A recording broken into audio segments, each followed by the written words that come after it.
Lý à, cháu đến đây làm gì? Cháu đến để rủ thằng bên Lân đi học ạ. À đúng rồi, để cô lên gọi nó dậy.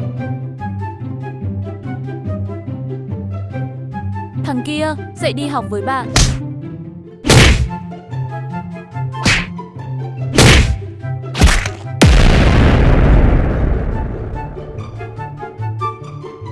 Ăn 3 tô cơm.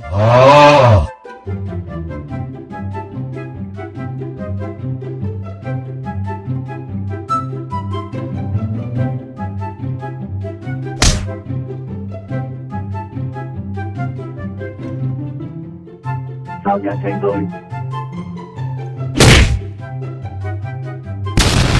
Đi nhanh. Muộn học rồi thằng chó. Tao bay đây. Đi với.